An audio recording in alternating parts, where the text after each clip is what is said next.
Paano masabi fully healed ka na, di ba? Para sa akin, pag good vibes ka lang, oy. Ayun, so, Ako para sa akin, may isang araw na bigla mo siyang... Makaalala. Hindi mo maaalala yung shit mo, pero marirealize mo talagang, tayo okay na ako Oo. Meron talagang pitik na araw na ganun, tol eh. Pag na-appreciate mo na yung kahit maliliit na bagay, para sa akin din. Pwede yun, pero minsan nalalaman ko yun kahit nga wala akong nakikita sa harap ko eh. Parang bigla akong gagawin, what the fuck? Okay na ako Yun, meron siyang parang ganun sugat lang din talaga siya, no? Parang sugat. Nararamdaman ganun. Sa sugat yan, nakakalimutan mo eh. Wala na pala akong sugat. Oo nga, parang ganun. yun eh. Namamamind mo, okay na pala ako. meron talagang parang isang, let's say, 1 minute or 30 seconds, talagang ipaparealize sa'yo na, ewan ko lang kung sa ibang tao ganun Sa akin ganun eh, parang, tanga na, okay na ako Yun, ang sarap yan na feeling. Parang, parang ganun na siya, parang, ready to attack. Sa akin yun. Pag kaya mo ng Sige dong. harapin o pagtripan yung yung past mo na nag-trauma sa'yo or ano sa'yo. Tapos di mo na niloloko yung sarili mo na okay na ako.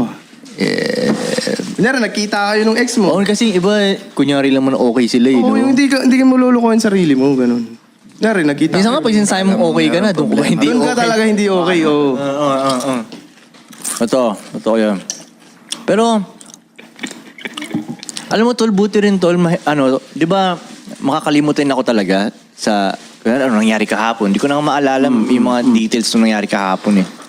Tapos hindi ko nakakatulong din yun sa akin tol, na madali ako Move on. mga ganun shit. Dahil wala na akong pakialam sa kahapon Sa ba, past. parang ganun. Yeah. Yun, wala na. Madali ako makalimot talaga ng kahapon sa totoo lang. Champion ka talaga. Nice right. Ano dapat gawin kapag yung babae mo nagsiselos at inaway ka kasi may nagkaagusto at lumalandi sa'yo na ibang babae?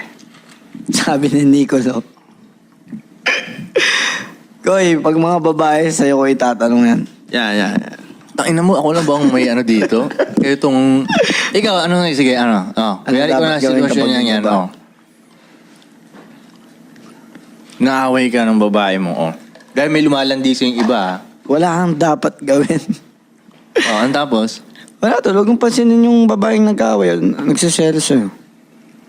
Tapos, parang Like, pa-realize mo sa kanya na tanga siya, bakit siya nagsiselos dun? Sa babae nagkaagusto sa kanya. gumagana ba yun?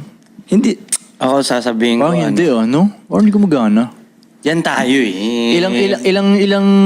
Ilang tropa na ba nakita natin na nag-explain siya dun sa babae niya na, Yeah. hindi, ano yan? Hindi, ipaparealize mo nga na tanga siya tol eh.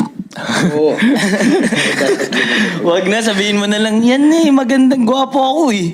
Yun, magandang pinakamaganda. pumatol ka Hindi, sa pero magandang kasi, lalaki. hindi, para sa akin yung word dyan na inaaway siya. Ako nga para sa akin, Let go mo na lang din. ayoko na Gusto siya. nila ako eh. Ano bang magagawa kahit anong ko? rason pa, basta aawayin ako ng babae, parang wala na yun. Ayoko na siya.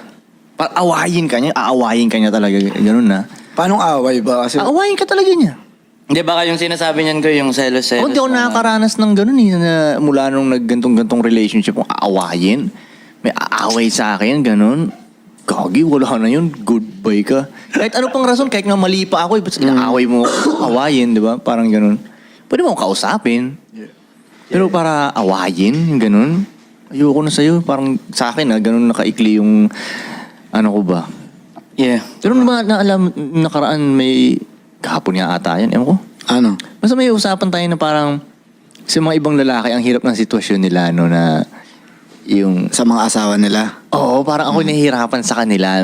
Kaya tatago-tago sila dun sa ano nila, yung sinungalingan nila, papatungan nila isang kasinungalingan, yung mga ganun. Hindi ko ma-imagine yung sarili ko sa ganung sitwasyon ba, no? Parang nahihirap ang putang inang yan.